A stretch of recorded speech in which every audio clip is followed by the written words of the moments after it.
Could you start with your name and job title, please? My name is Behram Qazi, and I am a cricket correspondent at Grassroots Cricket, Pakistan. Sir, can you take me back to the last time Mickey Arthur was involved in Pakistan cricket? Maybe, just a brief retelling for the people. What happened under his watch, and why did his watch end? All right, so Mickey Arthur was appointed in 2016, and at that time, Pakistan's limited overs setup was down in the dumpster. They weren't really winning much, and as fans, we weren't really hopeful that Pakistan could do anything in colored clothing. But the test team was at its peak, really. I mean, I wasn't alive back when Wasim and Waqar and Imran were doing wonders in the early 90s. I was born in 94. But ever since then, since I followed the game, Pakistan was not a very reliable test outfit. But under Misbah's captaincy, Pakistan ascended to the top of the table. Misbah held the test mace, and that's going to be one of the best moments till I die in Pakistan cricket, because that was a different kind of feeling, especially at a time where, post Big Three, Pakistan didn't get a lot of test cricket. And then Pakistan itself had gone through plenty of controversies and, road bumps and stuff like that. So he inherited a test team that was at the top. And he inherited a limited overs setup, which was, as bad as it's ever been, because Pakistan has been a really good ODI and T20 team historically. But when Mickey Arthur joined the reins as coach, Pakistan's limited over stocks ascended and their test team depleted. And when I say depleted, they went from like number 1 to number 7. It was quick, it was fast. You can make an argument that Misbah and Yunus were gone, but then again, they weren't that bad that they would lose to Sri Lanka in the UAE, a 2-test series. I think that is inexcusable. But if you look at Mickey Arthur's reign or era, from 2016 to 2019, right up until the end of the 2019 50-over World Cup, I'd say there were more positives than negatives. If we put white ball cricket and red ball cricket like in two different spaces and just forget about red ball cricket for a second, and you look at the success that he's had in white ball cricket, Pakistan became the most successful T20 team in the world. They jumped up to number 1. And then in ODIs, sure, they might not have had stellar records, but then again, they won the Champions Trophy, and that incidentally was Mickey's first international trophy as well, because he had failed to do that at South Africa and Australia. So that was big for him as well. And then Pakistan, even though in the World Cup they failed to make the semi-finals, they did have a very good run, after losing the first few games, and that too quite badly. Pakistan went on a run, won like 4 in a row, and lost out on a semi-final spot on run rate and run rate alone. So I'd say that he gets a passing grade in ODI cricket, a stellar grade in T20 cricket, and a failing grade in Test cricket. But if you look at player development, I think that's where Mickey contributed the most. Now, if you look at all of Pakistan's senior players right now, you look at the likes of Babar Azam, who Mickey has had a titular role really in developing, and he gave him an extended run in Test cricket. He used him perfectly in limited overs cricket. And Babar is now one of the best batters in the world and is Pakistan captain.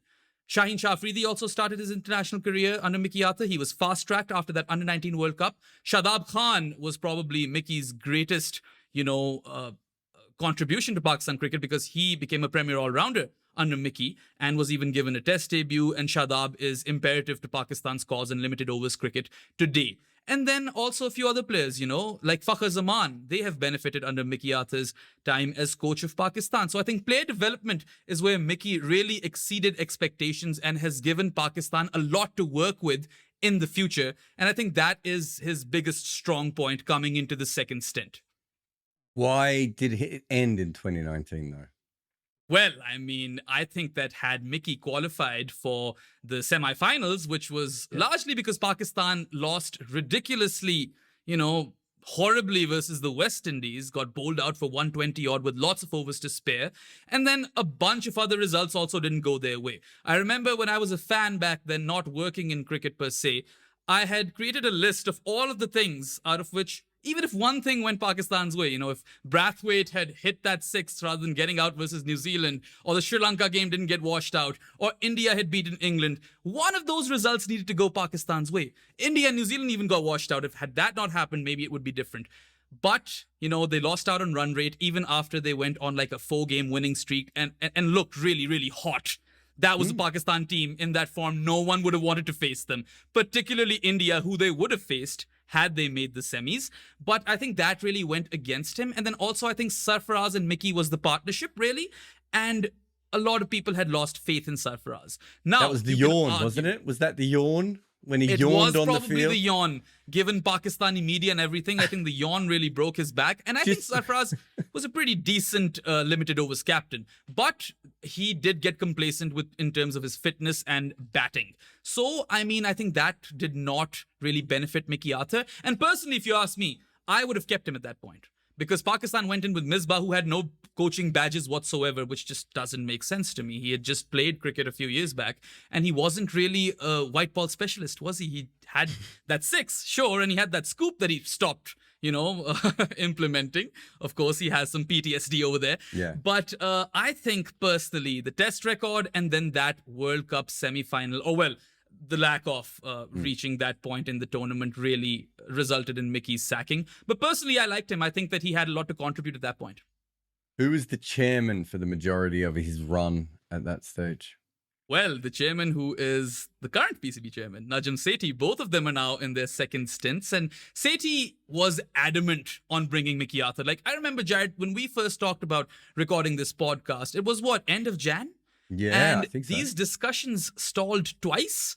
But Najam Sethi is ready to die on that hill where he says that Pakistan need foreign coaches because they bring in professionalism and a certain level of education and certain kind of culture. And yeah, that's his stance, and he's very open about it. And Mickey was his guy. If you want overseas coaches, fine, right? Like that's a different argument, and obviously, there's many people who would disagree on that. He didn't want 8 overseas coach. He wanted Mickey Arthur. It was very much trying to get the band back together. It wasn't. I don't even think Mickey Arthur's the only person he's brought back from that era, has he? There was other people that he's brought back as well. There was chairman of selectors and other people as well. So it's very clear that he's just trying to recreate 2017 to 2019. Not just that, Jarrod. He's also brought in the 2014 Constitution, which was revamped. And that, if we get into that, that'll require a different podcast altogether. But Mark Coles is another example, the head coach of the women's team. He's been brought back, and there's been some controversy over there too. He has some questionable behavior that's been brought to light. And yeah, I mean, Mickey was his man. And these conversations had stalled so much because Mickey was very clear on the point that he did not want to give up Derbyshire.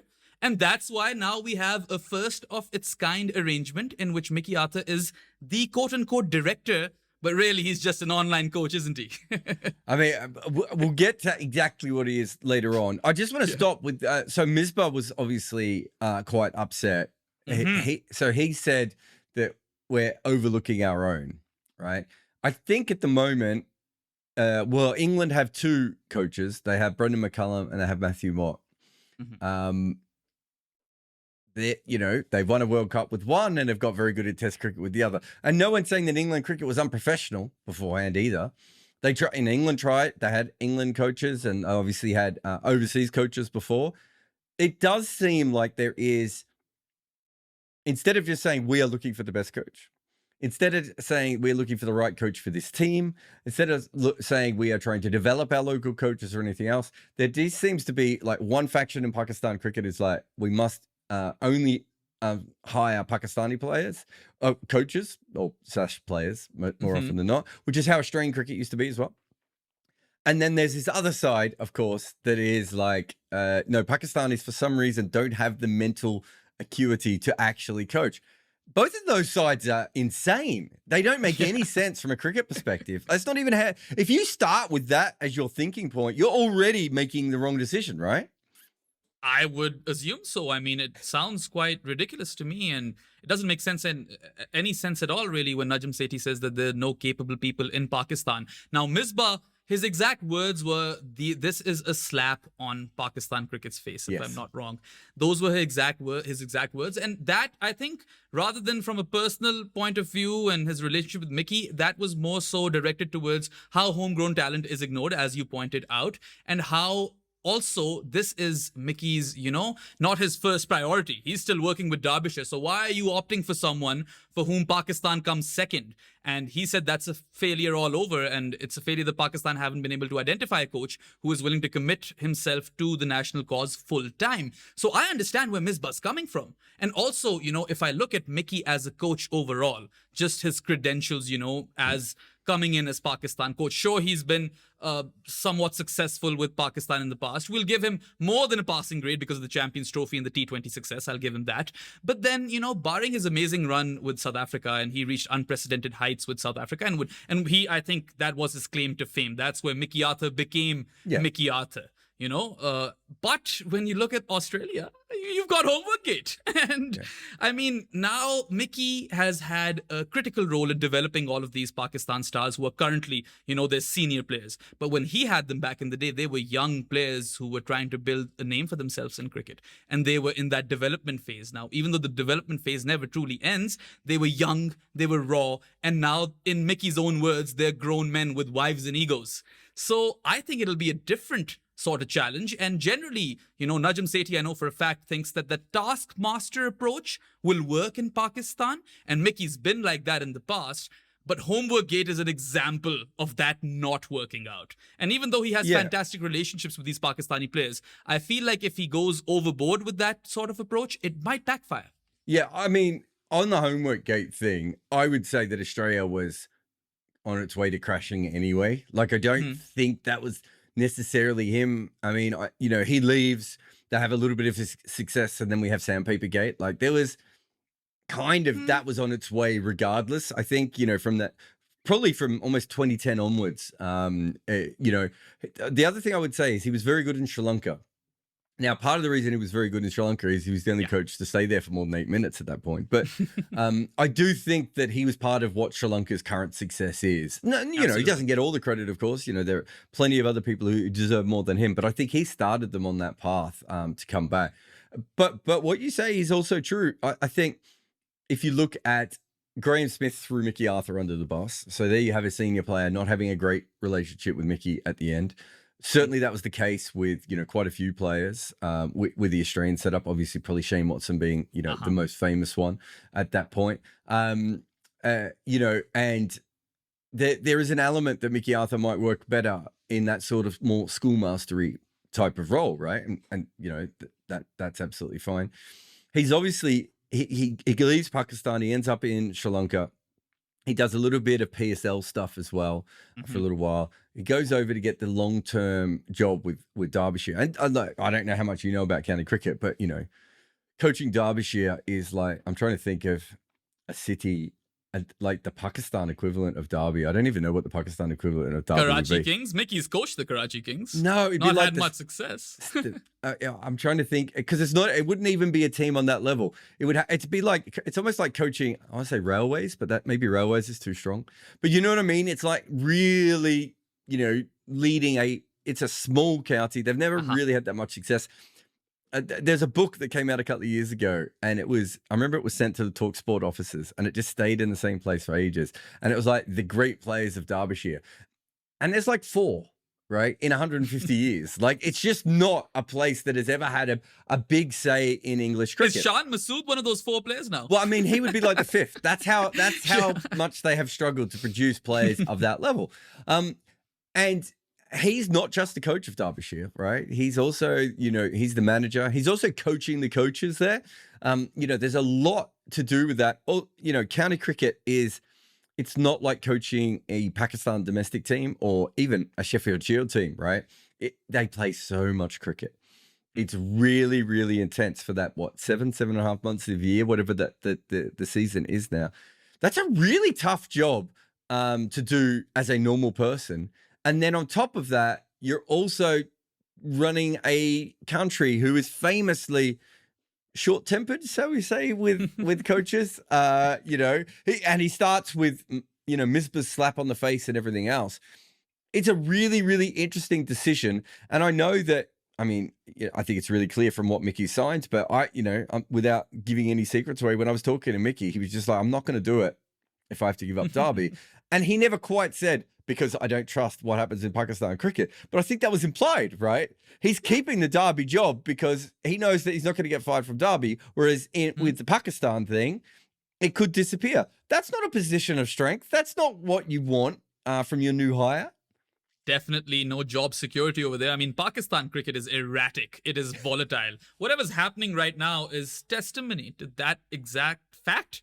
And I'll give Mickey this. Look, player development has been his strong suit. Pakistan, he succeeded. You mentioned Sri Lanka, and I completely forgot about that. Blocked that out. But yes, Sri Lanka, you look at all of these players, Pathum Nissanka in particular, and what's that middle order? Jarrod Asalanka. I like both of those guys really well. And I think Mickey had a very, crucial role in developing those guys. And they reaped the rewards of that later, taking nothing away from Chris Silverwood. But I think Mickey had a big role to play over there. The turnaround starts when Mickey Arthur's there. It's quite clear that they start to play better at that point. I mean, was he around when they won in South Africa? I think he was, wasn't he? He might have been. You might be right. Yeah. But even like just you have a look, there was it just looked a bit more professional. They still had the problems with the bubble and everything else. It had some senior player problems there as well. But I do think, there's a little bit there. So here's my question to you. Pakistan are essentially making a bet, right? That Mickey Arthur is such a good leader. We'll call him leader for now. We'll get down to the actual definition of whatever the hell his job is in a moment. But it's such a good leader that 6 months of him being available and 6 months of him being on Zoom call. 10 months. 10 months is better than another director of cricket / head coach, whatever that position is. I'm not saying Mickey Arthur is not a fantastic coach, and I think he has done a lot of good work. We've talked about that already. Likewise. But are we saying that a full-time person that they could find would not be better? That's the big question for me. It's such a weird thing because I understand the online coach thing. In fact, in some ways, I think now you look at someone like Andy Flower who burned himself out, right? And we've seen other coaches burn themselves out. Perhaps coaching from home at times would be better, and organizing Zoom things, and getting assistant coaches to fly out for things and all that sort of stuff. It actually probably makes sense. Being an international coach doesn't make any sense anymore. That side of it, I'm less concerned about. The fact he has another full-time job, a little bit more concerned. They don't put extra hours on the day. Yeah. Yeah, I mean, I'll give you a multifaceted answer to this. First of all, we've spoken about how Mickey is essential when it comes to player development. You have so many names in this team. Babar Shadab, Shaheen, Fakhr Zaman, Hassan Ali, all of these guys were Mickey's products, and you have to give him credit for that. And look, the good part of all of this is that he is very close to the players. Even the footage that came out when he visited Pakistan right now, it was very heartwarming. Seems like he gets along really well with them. And also, based on the press conference that I've seen, he speaks to them every week. In Mickey's own words, he speaks to the Pakistan players every week since 2019. Yeah. So there's that relationship already established. And like we said earlier, he knows the system well. Even though he might not be able to master the system, because I don't think anyone is capable of mastering that system, but I think he does have an edge when it comes to dealing with that sort of hierarchy. So I think those are all of his plus points. He's also a lover of Pakistan cricket. He's very, very devoted to Pakistan, speaks a lot about it, has watched Pakistan very closely as per his own press conference. But then I have some questions over here, right? First, great player development, lovely. But how are you going to do that when you're so many thousands of miles away? It's not quite possible, right? You're just speaking to these players. You're looking at their videos. You're not observing them all the time. You're not looking at them in crunch situations during training or games and what the dressing room is like. I mean, how much can Grant Bradburn possibly tell you? There's got to be some sort of politics at play. There always is, even though this Pakistan team is fairly united and you only have good sort of PR news coming out of the dressing room. But still, there got to be some challenges. And I don't think you're well equipped to deal with those sort of challenges, from a distance and online or WhatsApp or whatever, Zoom calls. And then the bigger question, Jarrod, is let's say Pakistan fail. And they fail badly. And that's not unimaginable, right? Given Pakistan cricket, the highs and lows have a massive variance between them. Yeah, they've just become a terrible test team. So it's possible they have a drop-off in other places, right? Absolutely. So then where does the accountability lie? Does it lie with Mickey Arthur? Does it lie with Grant Bradburn? Does it lie with Abdul Rahman, who is the assistant coach? Does it lie with the chairman, Najam Sethi? Because clearly Ramiz Raja was blamed for a lot of like stuff, right? So does it lie with him then? So who will take responsibility if things go south? I do not have answers to these questions, and I don't think anyone will, because it's a first of a kind sort of experiment. But in a World Cup year, you're 10 months, for 10 months, you're away from the team. You join the team in the India game, out of all games, in the Asia Cup, not just some random game, in the India game, the one that, all Indians and Pakistanis give the most shits about. I'm not sure if I'm allowed to say the other word. You can but say you get shits. the point. Oh, you can say fucks as well. Whatever you need to say. So yeah, they give a lot of fucks about that, right? Indians and Pakistanis and a lot of people around the globe. That is not an ideal situation. And then you're headed right into the World Cup, which is also in India. And you're not playing a hell of a lot of ODI cricket prior to that. So these are massive challenges. And, I understand that Mickey's going to be devising, formulating, overseeing strategy. That's not his strong suit, in my opinion. Mickey Arthur is not one of those coaches that you look at and you're like, oh, this is a data-driven guy. He's been coaching in leagues all over. He is well accustomed to the challenges of the modern day game. By no means am I disrespecting Mickey. Part of me is actually happy that, okay, sure, Mickey Arthur, fine, I liked him. But is he an ideal candidate? I'm not so sure, Jarrod. There are a lot of questions over here that I think no one will have answers for given a few months if things go south. If things don't, then this was the best idea in the world, right? More online coaches. Well, the weird thing is, he's not quite a coach, is he? He's somewhere between a coach and a director of cricket, right? And I would argue, and I reckon I wrote this in maybe 2017, 2018, might have even been 2019. I wrote an article for Dawn where I was like, this whole thing about coaches is a red herring, right? I'm not saying coaches don't have a big impact. I think we've seen with Brendan McCullum recently, you could certainly have that.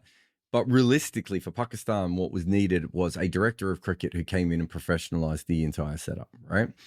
In some ways, as CEO, that is what Wasim Khan was trying to do. He was trying to replicate what had happened in county cricket and English cricket and bring that across. But as CEO, you're not really involved with the playing side as much as you would want to be. And so in some ways, I think that Mickey Arthur, what should have happened in 2019 was they should have said, okay, we don't want you to be coach anymore. We're going to find someone else. Can you actually run the professionalization of the entire structure of cricket? If that's what his job was now, he doesn't really need to be around the players. In fact, he doesn't need to talk to the players all that often. Not saying he never needs to talk to them, but he doesn't need to be in constant contact with them in the way that you do as a coach.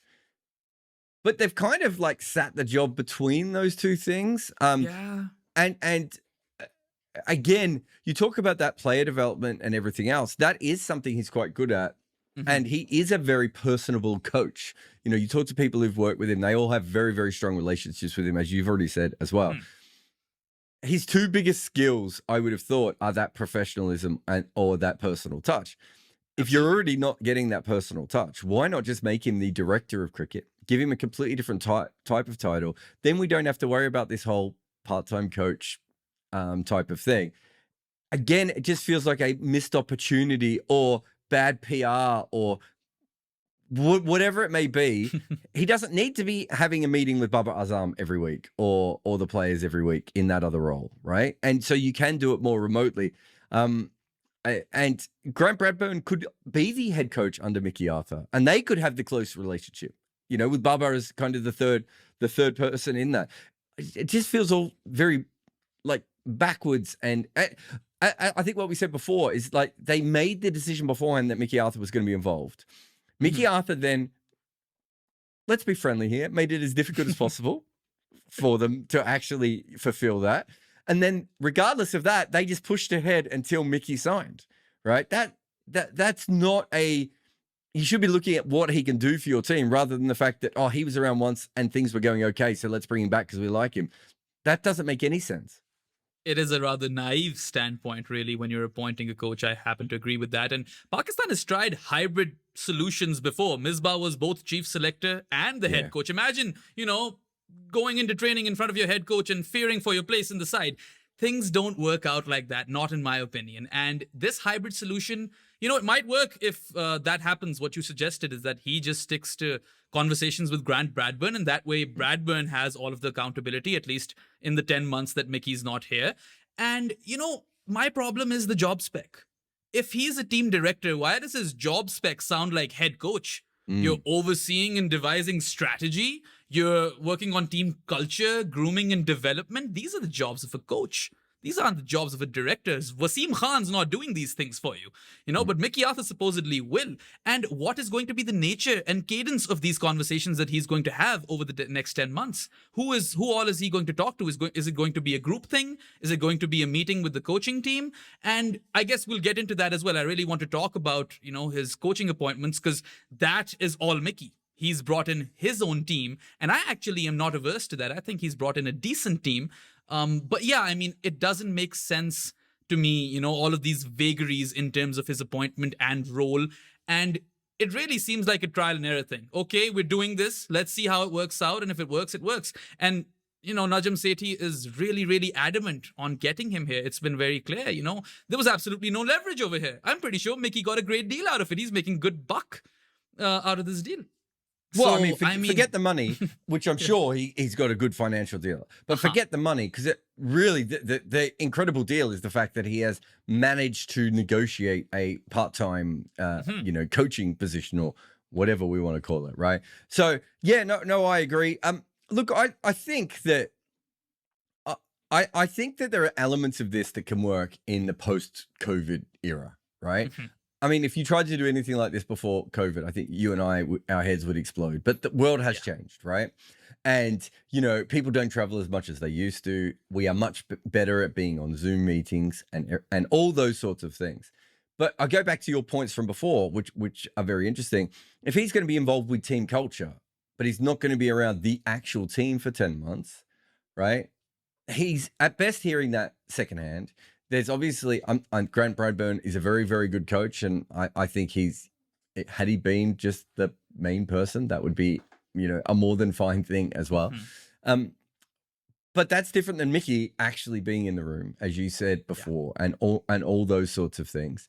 And the other thing that I'm interested in, you're talking about them making an experiment and seeing how it goes, right? There's a part of me that thinks if that's what you're going to do, if we let's say best case scenario, Sethi came in at the end of December, right? Other than appealing the pitch decision, I would say that getting a new coach was pretty high on his board. So that means it's taken him probably 4 months to get this deal over the line. There's a part of me that thinks, then that's not a good deal for you, right? Yeah. But there's also a part of me that thinks, well, if you've missed out on now 4 months of professionalizing your system anyway. If this is a mistake and it takes them a year to work out that it's a mistake, and Mickey, for all of his skills, can't make it work, or the Derbyshire job is too big, or him not being around doesn't work, or him and Grant doing it remotely from each other, whatever doesn't work, right? That means that any period that they've actually had, which doesn't work, you have to add on the extra 4 months of actually getting this deal. They're already 4 months in the hole, right? And even if Mickey works, and let's go back to 2017, 2019, and it goes pretty well, and they do well in some things, and maybe they win another small trophy or anything like that, all great things. They're still 4 months in the hole because essentially Sethi has the biggest hard-on for Mickey Arthur that anyone has ever had. And, I include Mrs. Arthur in that, right? Like, it's a ridiculous situation to overplay your hand the way they've done. They have not done this professionally. They have not, they didn't go out and look for the best coaches in the world. They didn't look out. You said something really interesting before. You talked about Mickey Arthur maybe not being quite as modern as some other coaches. They didn't go out and see if there was a more modern version of Mickey Arthur, right? That maybe had a bunch of the same skills, but was a little bit more analytics driven, or whatever it may be, whatever, they might have wanted. They literally just went, I have a relationship with this person and I'm going to bring him back. And because of that, Mickey Arthur has got the best deal of, that you would have to argue of any international coach probably ever. And I include, Baz McCallum's deal, which is probably pretty tasty as well. Yeah, absolutely. I mean, if you really think about it, Mickey's struck gold over here. He's won the lottery because he has a deep love and connection to Pakistan. So he gets to do that job and he gets to coach Derbyshire and has that job security over there. So he's winning at life. We should probably learn a thing or two from Mickey Arthur. And yeah, I mean, Sethi has been very, very adamant. Like I said, he wants to die on that hill that foreign coaches are the only way forward, and Pakistani coaches, do not have the same sort of acumen and culture and professionalism and education. I'm quoting his words. This is what he said. No, this is you, but, right? Yeah. But then again, as far as team culture is concerned, Mickey has brought in Rehan ul Haq. I'm not sure how much you know of Rehan, but he was the general manager at Islamabad United up until this very season at the PSL. And he is a very data-driven and analytics-based guy. And the team morale and culture and dressing room vibes in Islamabad United are really, really good. You look at Shadab Khan, the way all these guys speak about it, speak to Colin Munro, they love it over there. So that is a positive that Rehan is the team manager and he will be looking after culture, welfare of players, that sort of stuff. But then my question is Rehan being used for any of the data stuff? Are you tapping into his mind for that stuff? Is this Mickey's plan or not? Because that's not Mickey's strong suit, right? He needs a guy for that. So I'm not sure if he's helping around with that. Based on the recent results, probably not. I would have bowled Iftikhar versus both lefties, Chapman and Jimmy Neesham. But he wasn't. And, matchups, entry points, all of this stuff matters now, particularly in the shorter format. And I think maybe Mickey had Rehan in mind to maybe use him for this sort of stuff, at least with his conversations with him. So that is a positive. I think maybe that culture part of things can be maintained through Rehan. Or maybe I'm being optimistic because this is a guy who was formerly, a TV analyst and then became general manager of Islamabad United, has had success and is widely respected. So he's got that base covered in Rehan, and this was Mickey's call from what I know. And Grant Bradburn, you have to say, has had experience with Pakistan. He is, been the fielding coach of the side. He has headed, proceedings or operations at the National High Performance Center. So he has some experience in Pakistan. And, it makes sense for him to be head coach out of the people that have been appointed. Abdur Rahman has had amazing success with Khyber Pakhtunkhwa, KP, the regional team in Pakistan, which is now defunct because, we're back to square one. Like I said, we'll need a different podcast for that. But he's had a lot of success, and I'm really happy to see him being part of the setup as assistant coach. There's also a language barrier at times that can be problematic, especially with all of the Pathan boys from the north. And he himself is Pathan, and he's coached a lot of these guys. So having him makes sense. My only issue with Mickey's appointments is perhaps Monet Morkel. Now, I loved Monet Morkel, the bowler. I absolutely enjoyed watching his bowling. I think he, particularly in Australia, he was fantastic in Australia. Even got some Big Bash League stints. But look at his experience, and okay, he's coaching Lucknow right now, sure. But you've got Rashid Khan at Lucknow, so how can you really rate his performance as coach over there if you've got a guy who is literally a cheat code in T20 cricket? And then he has coached Namibia. Okay, he gets some credit for that because Namibia had a decent run in that T20 World Cup. David Wisa, of course, is a cult hero in Pakistan as well, so that works in Monet's favor. But apart from that, he's just coached the White Ferns, if I'm not wrong. And that is not enough, I reckon, especially in a country which is already well endowed in the bowling department. And if you make the slightest bit of wobble in Pakistan cricket as a bowling coach, that doesn't make for good reading. Look at Sean Tate. He lost his temper in a couple of the presses. And if you look at Sean Tate's coach in white ball cricket, he did very well.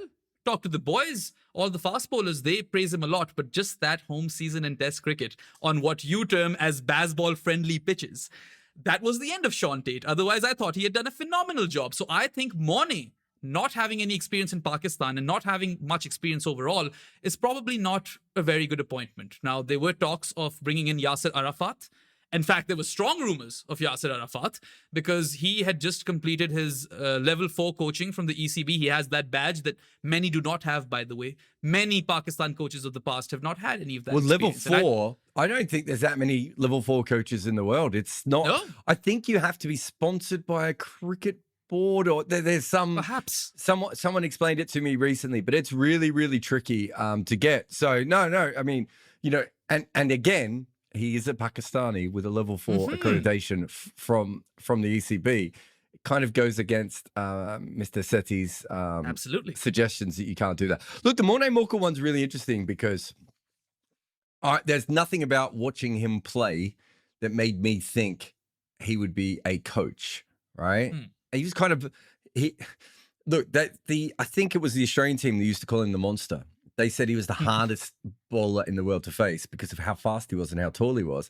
But they also said that he didn't really make the most of what he could do. But having said that, I spent a lot of time around Steve Harmison, and Steve Harmison was probably a similar bowler where you sort of go, well, he's tall and fast, and that's why he's successful. But then when you actually talk to Steve Harmison, he may not have been able to do the Muhammad Asif or Stuart Clark things, but he knew about them, right? And I do think there is something there. But yeah, I think I've got no problem. I think Rahman is a very good selection. I think Bradburn, as I said before, I think he's a really, yeah, I think that makes sense. Again, a very, very good selection. He's there. had success with Scotland as well, right? Grant Exactly. Bradburn. And having success with Scotland counts for more because they're Scotland.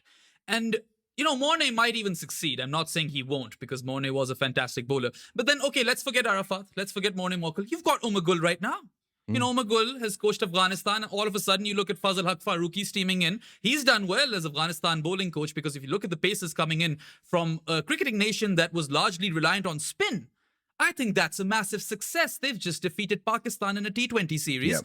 And their fast bowlers played really, really well. Not just Fazal Haq Farooqi, Naveen ul Haq is quite decent as well. So Umar Gul is already with the team. He's someone who has always been looked upon as a good egg, a thorough professional, someone who steams in, is very, his work ethic was great, hard trainer, and someone who the guys can relate with because he, again, is Pathan.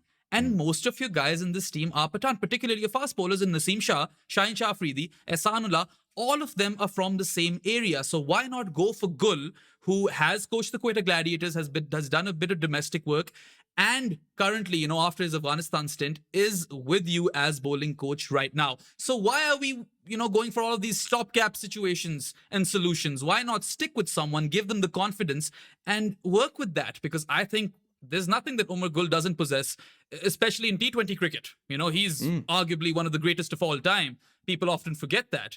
So I think, I'm just not sure about people joining Pakistan at different times. What about the next IPL? Will Mornay go back to Lucknow? We don't know that. That's a valid question to ask.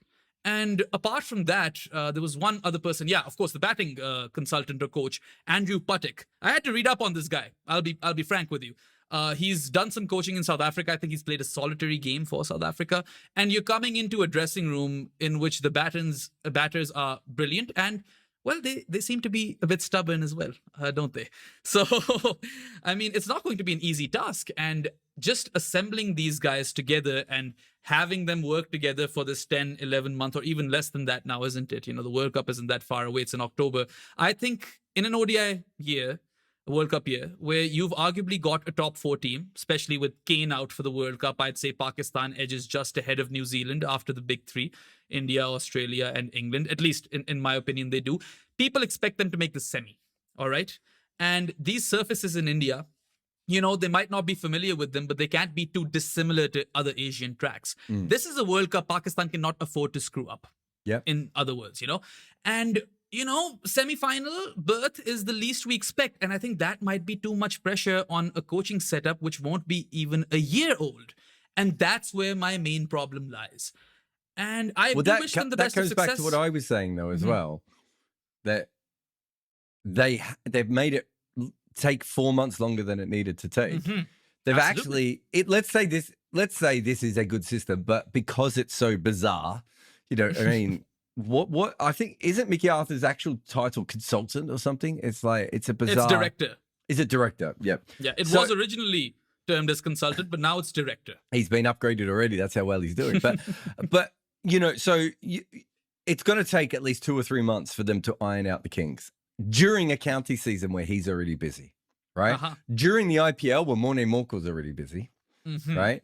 They've just thrown themselves into this situation. I don't mind the people involved all the way through, the Islamabad Uniting signing, all the way through to Cliff Deacon, the physio, right? There's a lot of talented people who make a lot of sense, and it all follows, and I understand it, and I do think Mickey Arthur is a good coach, and and I do think him working together with Grant Bradburn will be really interesting. But because of the way it's been done and everything else, it's like they have to be successful almost immediately. And you talk about the World Cup. I almost wonder if they need to be successful almost before the World Cup, right? Absolutely. Because there's you know going how to be Pakistan is. yeah. So It's crazy. And then let's say they're good, and then some, as you said before, a series of fluky circumstances happen, and they don't make the World Cup semi-final. This is all going to just collapse, right? Even if it's a good coaching setup at that point, it just won't matter. It will just collapse, and then so from that perspective, it's very bad. But here's my question to you: 3 years from now, is this going to be? Are we going to be looking back at this and go, masterstroke? They brought him back. We didn't understand it, but it worked at the time. Or 3 years from now, am I going to get you back to the podcast? You're going to be like, can you imagine that was actually worse than we thought it was going to be? Well, Jarrod, I'm a perennial optimist. So I'm going to say in 3 years' time, we're going to be recording a podcast in which we're going to be talking about other countries who have adopted the same system. And look, like I said earlier, I like Mickey. We've laid out all of the pros and cons, but ultimately, I like what he brings to the table.